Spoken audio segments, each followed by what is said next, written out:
So, Chapter 1, Principle of Creation, Divine Principle, Section 3, continuing. The purpose of the creation of the universe.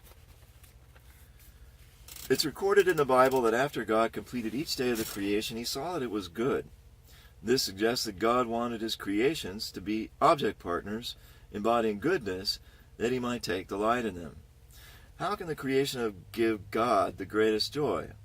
God created human beings as the final step in creating the universe. He created them in his image, in the likeness of his internal nature and external form, and gave them sensibility to all feelings and emotions because it was his intention to share joy with them. After their creation, God blessed Adam and Eve. Be fruitful and multiply and fill the earth and subdue it and have dominion over the fish of the sea and over the birds of the air and over every living thing that moves upon the earth. These are the three great blessings: to be fruitful, mature and ready to bear fruit, multiply, and have dominion over the creation. Had Adam and Eve obeyed this divine mandate and built the kingdom of heaven, there's no doubt that God would have felt the greatest joy as his sons and daughters rejoiced in the world of his ideal. How can God's three great blessings be fulfilled? They can be realized only when the four-position foundation, which is his fundamental foundation of creation, has been established. The three great blessings are fulfilled when the whole creation, including human beings, completes the four-position foundation with God as the center. This is the kingdom of heaven, where the ultimate goodness is realized, and God feels the greatest joy. This is in fact the very purpose for which God created the universe. The ultimate purpose of the universe, with human beings at its center, is to return joy to God. All entities have dual purposes. As was explained earlier, every entity has dual centers of movement, one of internal nature and one of external form. These centers pursue corresponding purposes, for the sake of the whole and for the sake of the individual, whose relationship is the same as that between internal nature and external form. These dual purposes relate to each other as cause and result, internal and external, subject-partner, object-partner. In God's ideal, there cannot be any individual purpose which doesn't support the whole purpose, nor can there be any whole purpose which doesn't guarantee the interest of the individual. The infinite variety of beings in the universe form one vast organic body interwoven with these dual purposes. Good object partners for the joy of God.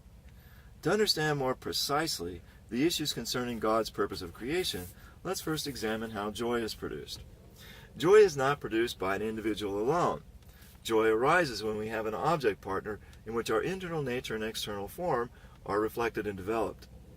Our object partner helps us to feel our own internal nature and external form through the stimulation it gives. This object partner may be intangible or may be substantial. For example, an artist's object partner may be an idea in his mind, or the finished painting or sculpture which substantiates that idea. When he visualizes his idea and beholds his work, he is stimulated to feel his own internal nature and external form reflected in it and feels joy and satisfaction. When his idea alone is the object partner, it's not as stimulating, nor is the joy that it brings as profound as that from a finished work. The nature of human beings originates in God's nature. In like manner, God feels the fullness of joy when he's stimulated by his substantial object partners to feel his original internal nature and original external form through them.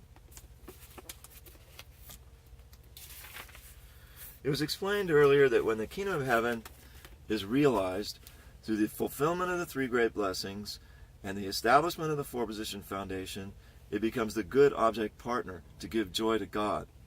Let's investigate how the kingdom becomes God's good object partner. The key to God's first blessing is the perfection of the individual character.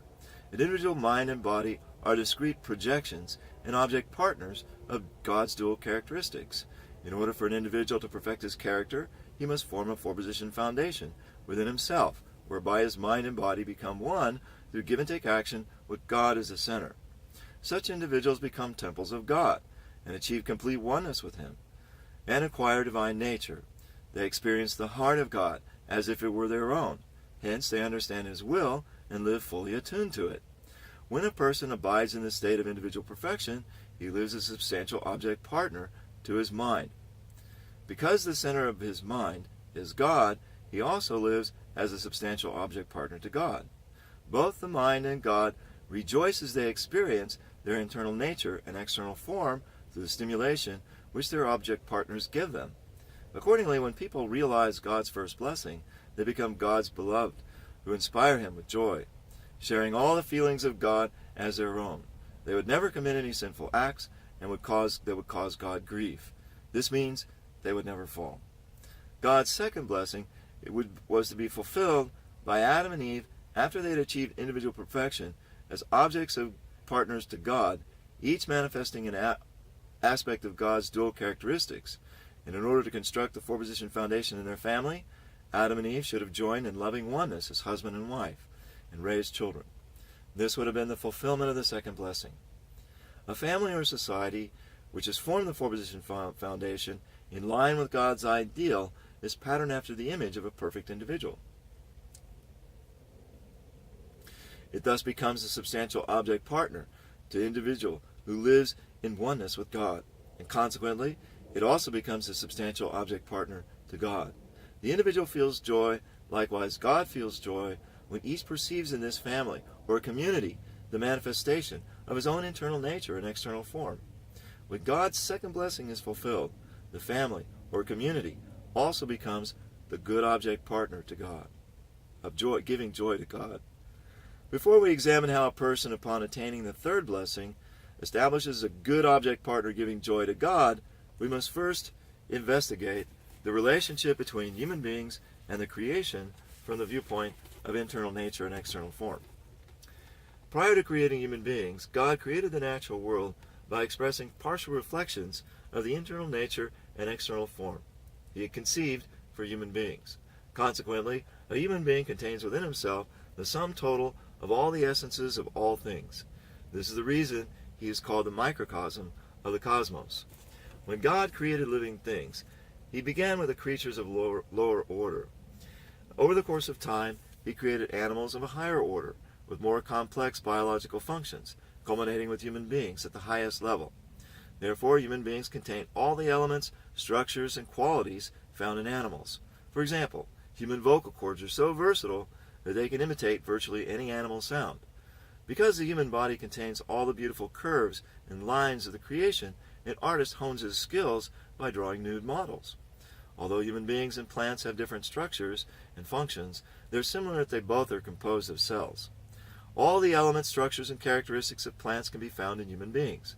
For example, a plant's leaf corresponds to the human lung in appearance and function.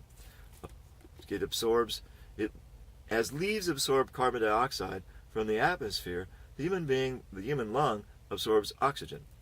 Branches and stems of plants correspond to the human circulatory system, which distributes nourishment throughout the entire body. The xylem and phloem correspond to human arteries and veins. The roots of a plant correspond to the human stomach and intestines, which absorb nutrients. Human beings were fashioned from clay, water, and air. Consequently, they contain elements of the mineral kingdom. Moreover, the earth displays a similarity to the structure of the human body. The earth's crust is covered with plants. Its underground waterways exist inside the substrata, and beneath it all lies a molten core surrounded by a rocky mantle. This resembles the structure of the human body, which has skin covered with hair, blood vessels running inside the musculature, and marrow lying deeper still within the bones. The meaning of God's third blessing is the perfection of a human being's dominion over the natural world. To fulfill this blessing, the four-position foundation of dominion must be established centered on God. Human beings in the natural world, which are the substantial object partners of God, at the level of image and symbol respectively, must share love and beauty to become completely one. The natural world is an object partner, which exhibits human internal nature and external form in various ways. Hence, ideal human beings receive stimulation from the world of nature. Sensing their own internal nature and external form displayed throughout the creation, they feel immense joy. God also delights when he experiences a stimulation of his original internal nature and original external form from the universe. This is possible when it becomes his third object partner through the harmonious union of human beings in the natural world. Therefore, when human beings realize God's third blessing, the entire universe becomes yet another good object partner, giving joy to God. Had God's purpose of creation been realized in this way, an ideal world without even a trace of sin would have been established on the earth. We call this the world, the kingdom of heaven on earth. When life in the kingdom of heaven on earth comes to a close, people are to enter the spiritual world and naturally enjoy eternal life in the kingdom of heaven there. Based on the discussion thus far, we can understand that the kingdom of heaven resembles a person who has achieved individual perfection, taking after God's original internal nature and external form. In an individual's, the mind's command transmits to the whole body through the central nervous system, causing the body to act with one purpose. Likewise, in the kingdom of heaven, God's direction will be conveyed to all his children through the true parents of humanity, guiding everyone to live as one. Section 4. Original value. The process and standard for the determination of original value. How is a being's original value determined? The value of an entity may be determined by the relationship between its purpose of existence and the desire that human beings have for it. To be more precise, the value of a being intended at its creation is not fixed as an inherent attribute. Rather, it is established through the mutual relationship between the purpose of the entity according to God's ideal of creation and people's original desire to treasure it and bring out its true value, true worth. It finds its true value when it participates as an object partner in a God-centered four-position foundation by relating with a person through give and take action, and by their union becoming the third object partner to God. What sets the standard by which the original value of a being is determined? Since an original value is determined when it participates in a four-position foundation, and since the center of this four-position foundation is God, it's God who sets the standard for its value. Since God is absolute, the original value of an object partner, determined in its relation to this standard set by God, must also be absolute. Consider a rose. How is its original beauty determined? It's determined when the purpose for which God created the flower and the divinely given human desire to appreciate and bring out its beauty are fulfilled together. To put it another way, an ideal person feels fullness of joy when his desire to pursue beauty is satisfied by the emotional stimulation that the flower gives him. At that moment, the flower manifests its original beauty. The flower's beauty becomes absolute when it achieves its inherent purpose, which is to give complete joy to its subject partner. The human desire to appreciate the beauty of the flower is an instance of the desire to feel aspects of one's own internal nature and external form through an object partner. The moment the flower's purpose for which it was created and the human desire to bring out its value are fulfilled, the subject partner and object partner into a state of harmonious oneness. An entity attains its true value when it and a human being, its subject partner, enter a state of harmonious oneness and form a third object partner to God in the four-position foundation. Through this process, the true values of all things are determined absolutely based on their relationship with the absolute standard of value set by God. Until now, no object partner's value could become absolute. It has remained relative because its relationship with fallen people was not based on God's ideal of creation, but based on a satanic purpose and desire. Original emotion, intellect, and will, and original beauty, truth, and goodness. The human mind has three faculties: emotion, intellect, and will. The human body acts in response to the commands of the mind. When the body responds to the mind's emotion, intellect, and will, its actions pursue the values of beauty, truth, and goodness, respectively. God is a subject partner to the human mind. Hence, he's also the subject partner to the human emotion, intellect, and will. Desiring to realize his original value, a person responds with perfect emotion, perfect intellect, and perfect will of God through his mind, and acts accordingly through his body. Thus he manifests the values of original beauty, original truth, and original goodness. Love and beauty, good and evil, righteousness and unrighteousness. Love and beauty. When two beings, discrete manifestations of God's dual characteristics, form a common base and seek to unite as a third object, partner to God, and establish a four-position foundation, they'll engage in give and take action. In accomplishing this, the emotional force that the subject partner gives the object partner is called love, and the emotional force that the object partner returns to the subject partner is called beauty. The force of love is active, and the stimulation of beauty is passive. In the relationship between God and human beings, God gives love as a subject partner, and human beings return beauty as object partners. In the relationship between a man and a woman, the man is the subject partner giving love, while the woman is the object partner, returning beauty. In the universe, people are the subject partners who give love to the natural world, and the natural world returns beauty as an object partner. However, when the subject partner and object partner become completely one in harmony, love is found within beauty, and beauty is found within love. This is because when a subject partner and an object partner become one in a circular movement, the subject partner sometimes acts as an object partner, and the object partner sometimes acts as a subject partner. In interpersonal relationships, the beauty that a subordinate returns in response to the love of a superior is called loyalty, and the beauty that children return in response to the love of their parents is called filial piety. The beauty that a wife returns in response to the love of her husband is called fidelity. The purpose of love and beauty is to enable two wholesome beings springing forth from God to establish a four-position foundation and realize the purpose of creation.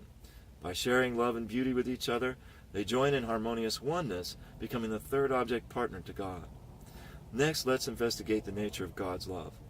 Had Adam and Eve attained perfection, each becoming a substantial object partner to God, resembling one of his dual characteristics, they would have joined as husband and wife and raised children in a godly family. In so doing, they would have deeply experienced the three kinds of original love with their three object partners: parental love, conjugal love, and children's love. The love of the first object partner, the love of the second object partner, and the love of the third object partner. Only then would they complete the three-object purpose and form the four-position foundation. This would be the fulfillment of their purpose of creation. God's love is the subject to the various kinds of love flowing through the four-position foundation.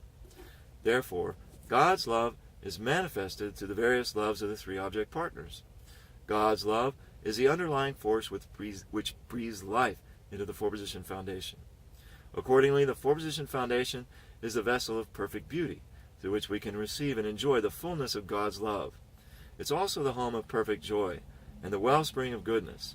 Upon this ground, the purpose of creation is complete. Good and evil. An act or the result of an act is considered good when it fulfills God's purpose of creation. This takes place when a subject partner and object partner unite through harmonious and spirited giving and receiving of love and beauty, become the third object partner to God, and form the four-position foundation. On the other hand, an act or its result is called evil when it violates God's purpose of creation by forming a four-position foundation under the dominion of Satan. For example, when an individual realizes God's first blessing and fulfills his true purpose, the actions to this end are good, and the individual is good. These actions involve the free flowing of giving and receiving of love and beauty between the mind and body, so that they unite in the way of God and form the individual four-position foundation. When Adam and Eve achieved the second blessing by building a family that realizes God's purpose of creation, their actions to this end are good, and the family they form is good. These actions include joining as a couple in the way of God through the harmonious and passionate sharing of love and beauty, bearing and raising children, and thus establishing the family four-position foundation. Moreover, when a perfect individual achieves the third blessing, the actions to this end are good, and all the things that he nurtures are good. By relating with the natural world as his second self, and by becoming completely one with it, a union is formed which becomes the third object partner to God. Conversely, when a person forms a four-position foundation under the bondage of Satan and realizes a purpose contrary to God's three blessings, this act or the result of it is called evil. Righteousness and unrighteousness.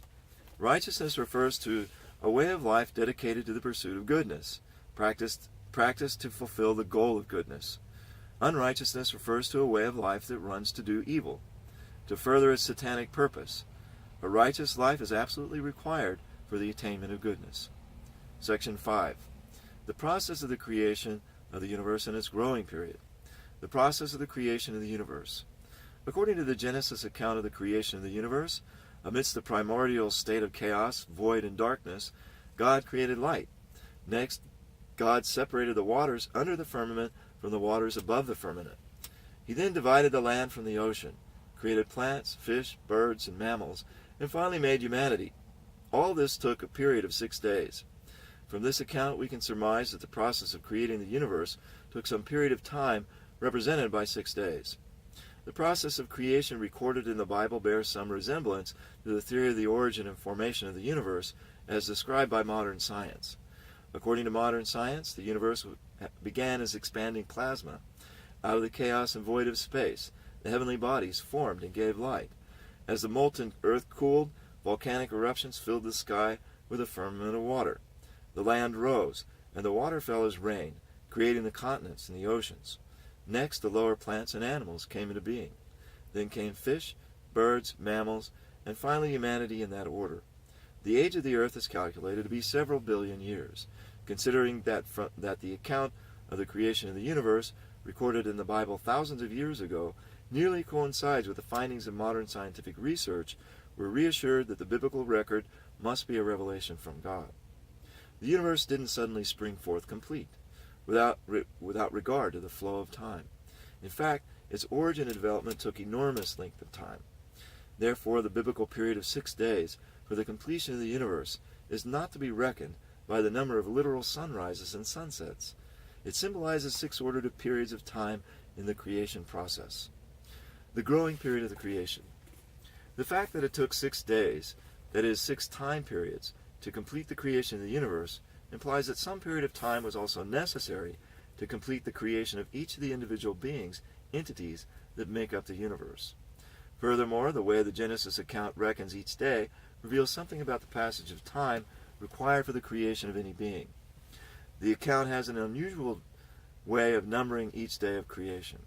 When the first day of creation was completed, it states, there was evening and there was morning, one day. One would think that the arrival of the morning after the passage of an evening and a night would be reckoned as the second day, yet it's referred to as the first day.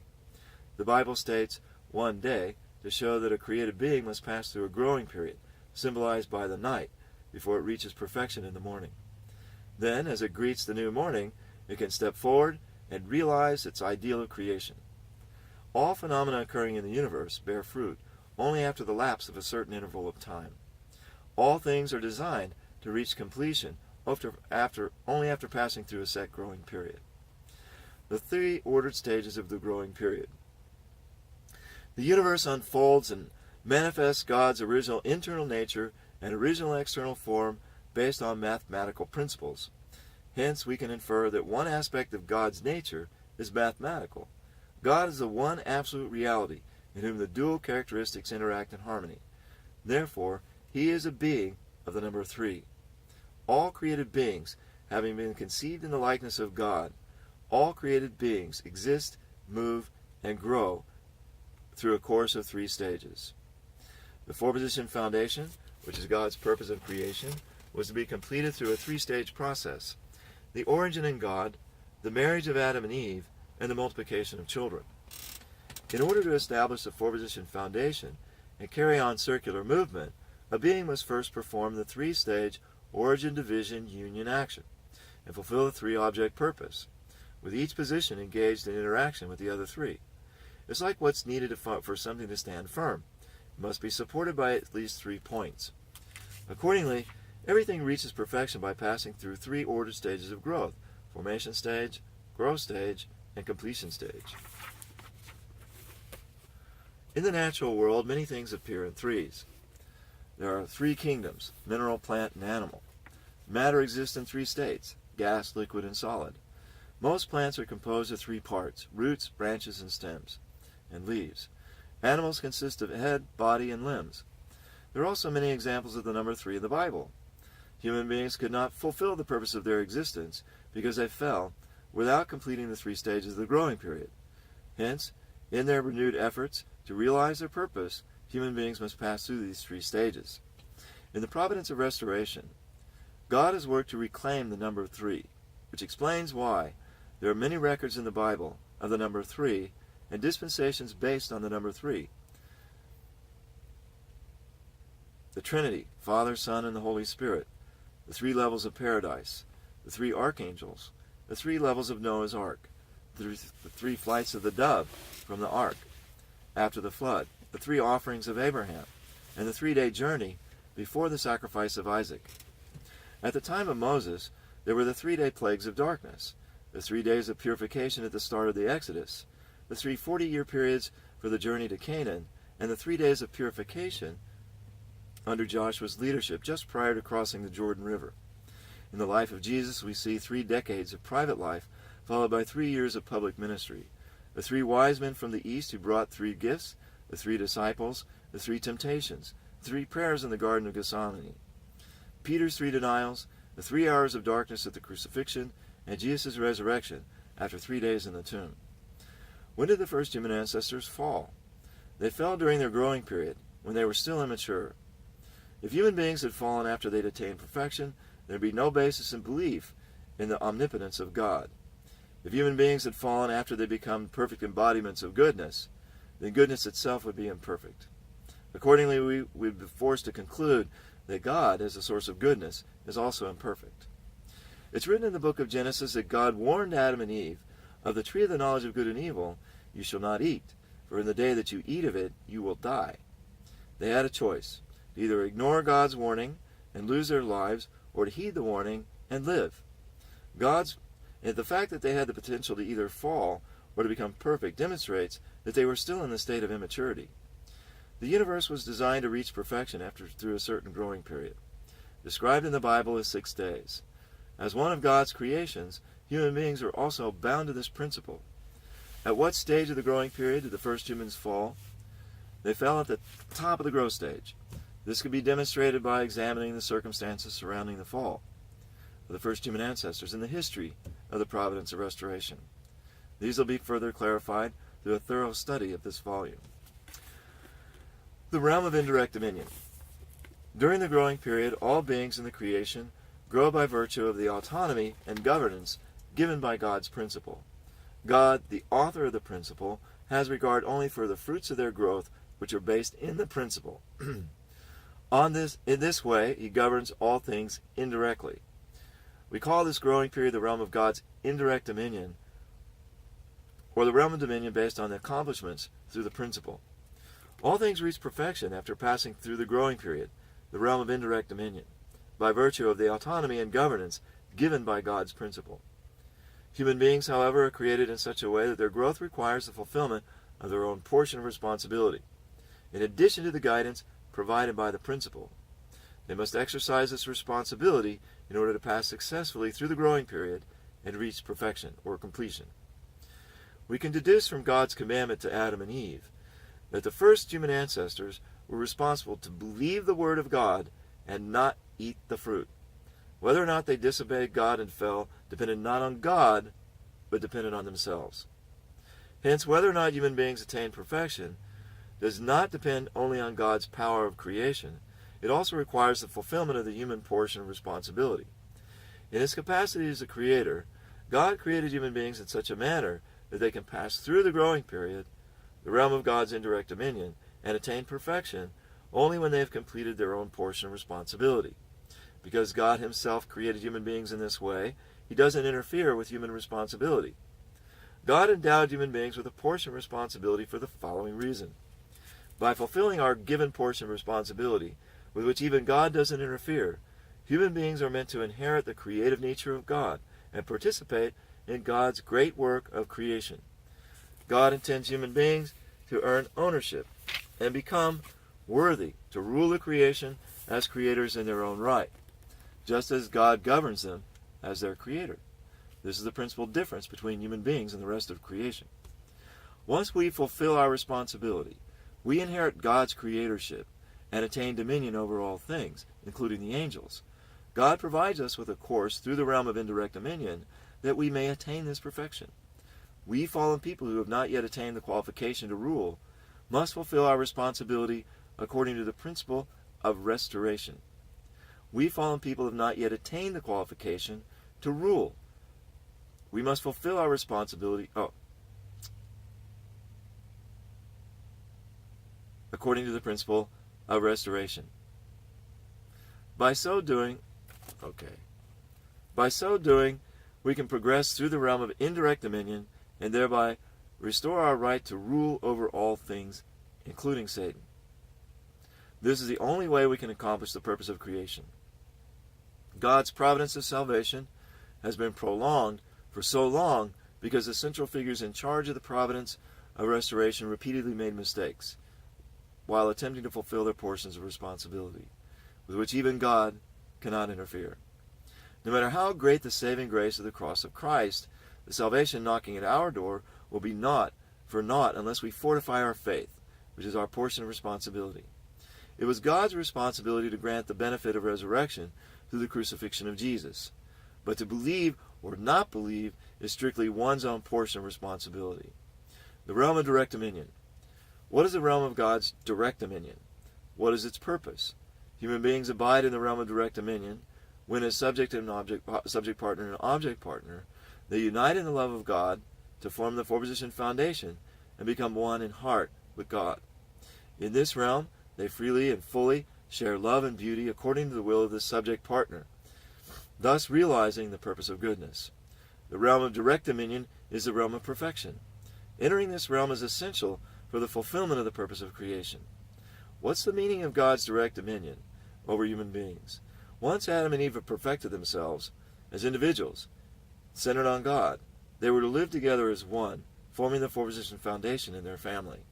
With God-centered Adam leading his family to share the fullness of love and beauty, they were to live a life of goodness and become one in heart with God.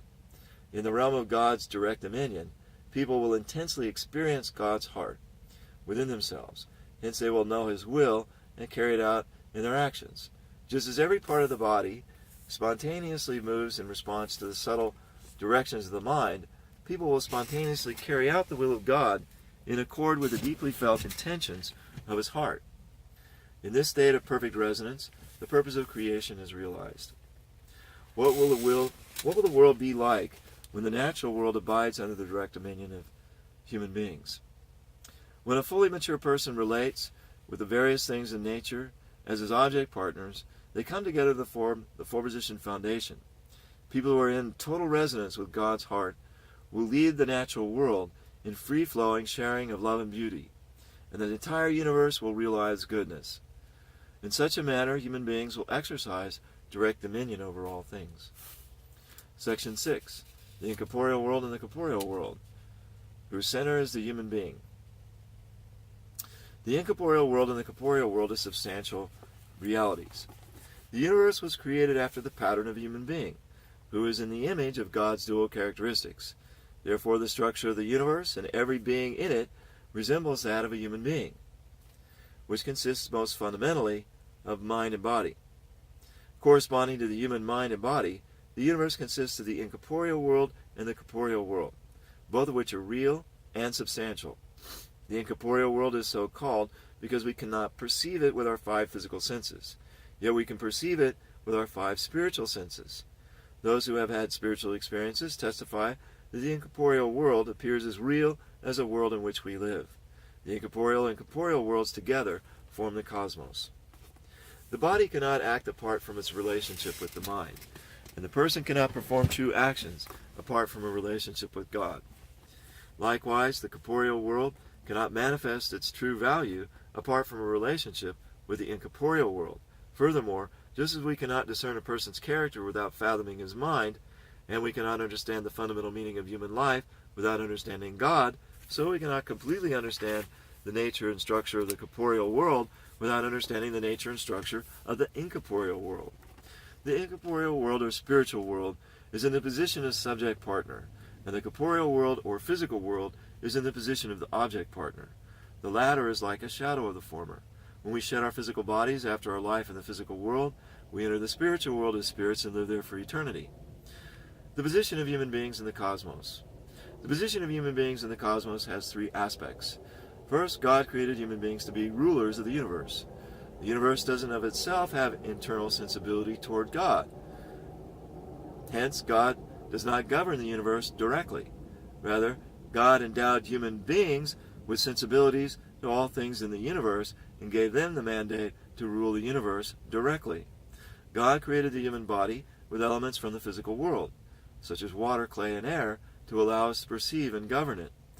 To make it possible for us to perceive and govern the spiritual world, God created our spirits with the same spiritual elements that compose the spiritual world. On the Mount of Transfiguration, Moses and Elijah, who had died hundreds of years earlier, appeared before Jesus and ministered to him. These were actually the spirits of Moses and Elijah, yet Jesus was able to converse with them and was glorified before them. Human beings composed of flesh, which can dominate this physical world, and spirit, which can dominate the spiritual world, likewise had the potential to rule both worlds. Second, God created human beings to be the mediator and the center of the harmony of the cosmos. When a person's flesh and spirit unite through giving and receiving action and become God's substantial object partners, the physical and the spiritual worlds can also begin giving and receiving with that person as the center. They thus achieve harmonious integration to construct a cosmos that is responsive to God, like the air that enables two tuning forks to resonate with each other. A true person acts as a mediator and center of harmony between the two worlds. The ability to communicate between the two worlds may also be likened to a radio or television, which transforms invisible waves into perceptible images and sounds.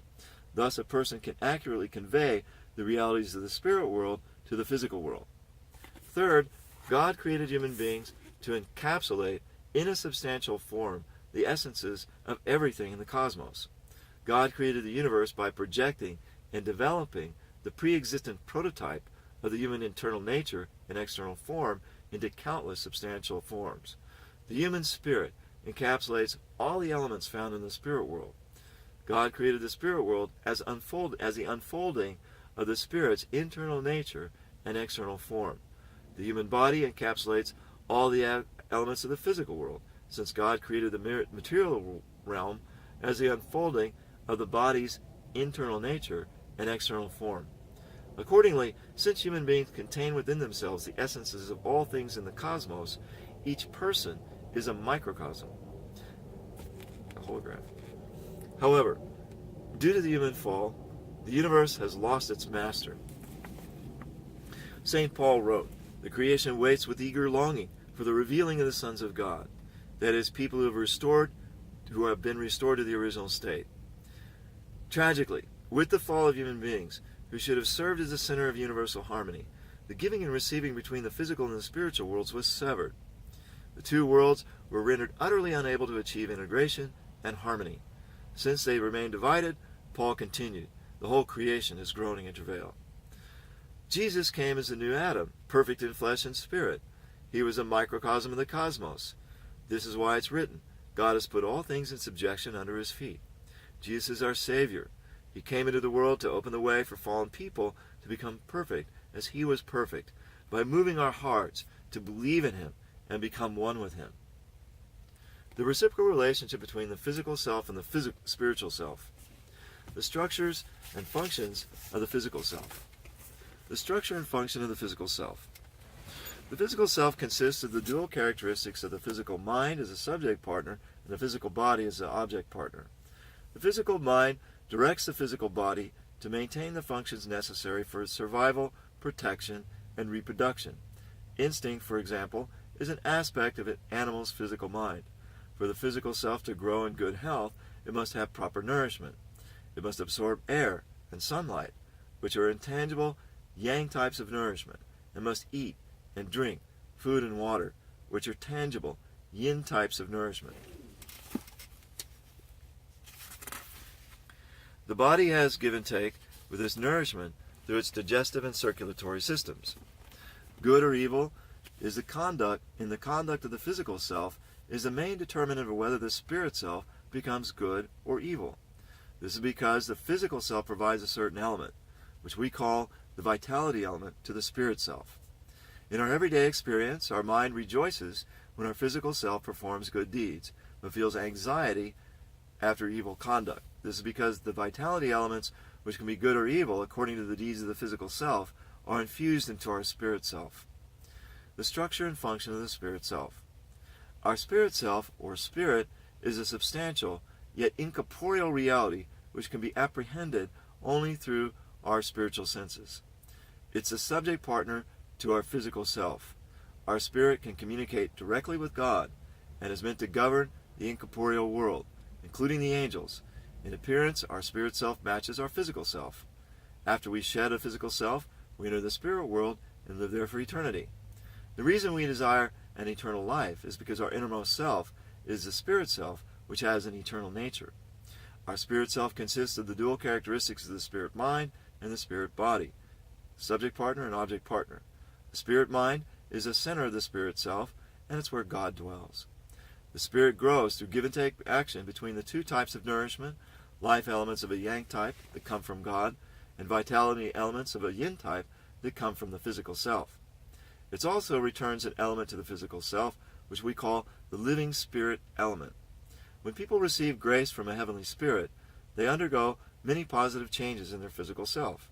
They feel infinite joy and a new strength welling up within them that can even drive away illness.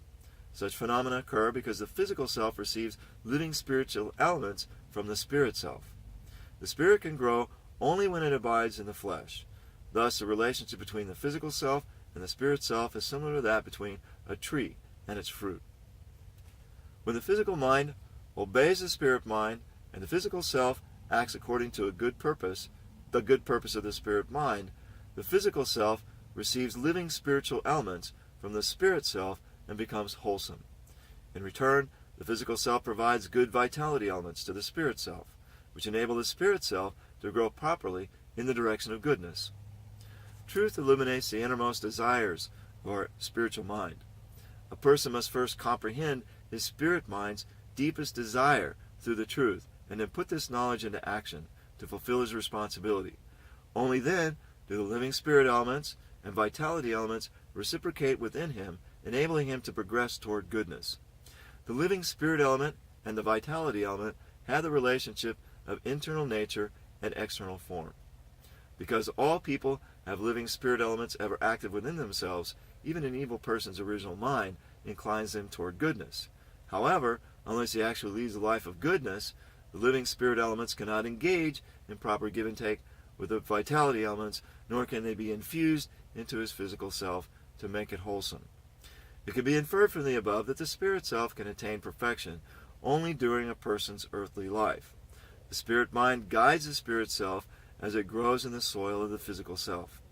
The growth of the spirit self toward the perfection progresses through 3 orderly stages ordained by the principle of creation. A spirit in the formation stage of life is called a form spirit. In the growth stage, a life spirit. In the completion stage, a divine spirit. A spirit fully matures as a divine spirit when the person's spirit self and physical self unite through perfect giving and receiving action centered on God and form the four-position foundation. A divine spirit can accurately feel and perceive every reality of the spirit world. As these spiritual realities resonate through the body and manifest themselves as physiological phenomena, they can be recognized through the 5 physical senses. People of divine spirit, who thus resonate with the spiritual world, build the kingdom of heaven on earth. When they shed their physical bodies, they will make a smooth transition into the kingdom of heaven in the spiritual world. For this reason, the kingdom of heaven in heaven will be realized only after the kingdom of heaven on earth has been established. All the sensibilities of the spirit are cultivated through the reciprocal relationship with the physical self during earthly life. Therefore, only when a person reaches perfection and is totally immersed in the love of God while on earth can he fully delight in the love of God as a spirit after his death. All the qualities of the spirit self are developed while it abides in the physical self.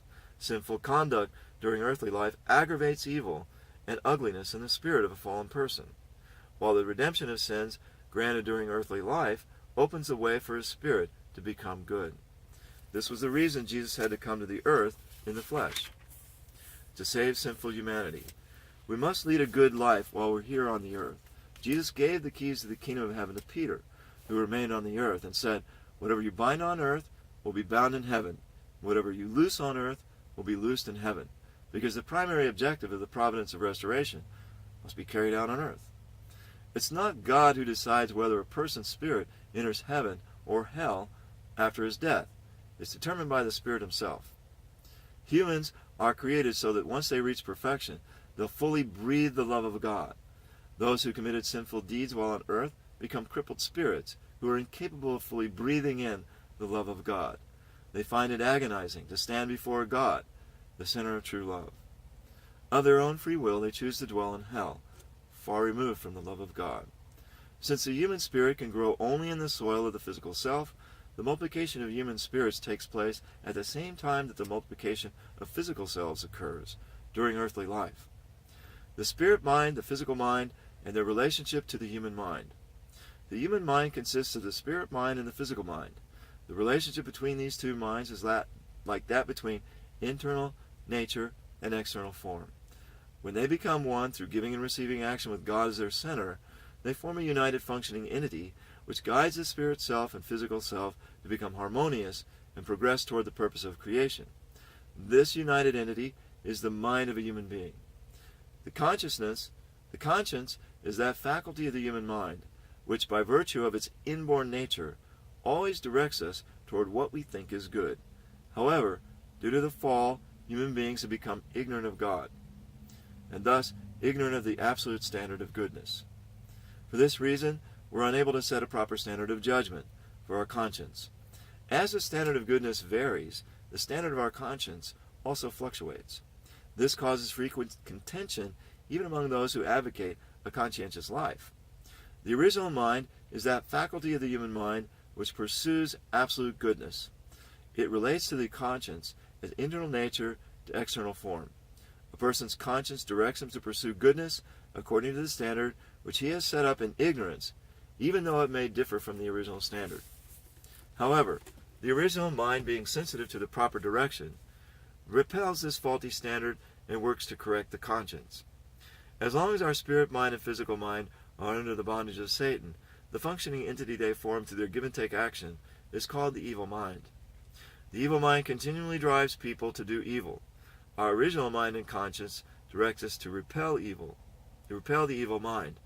They guide us in desperate efforts to reject evil desires and cling to goodness by breaking our ties with Satan and turning to face God.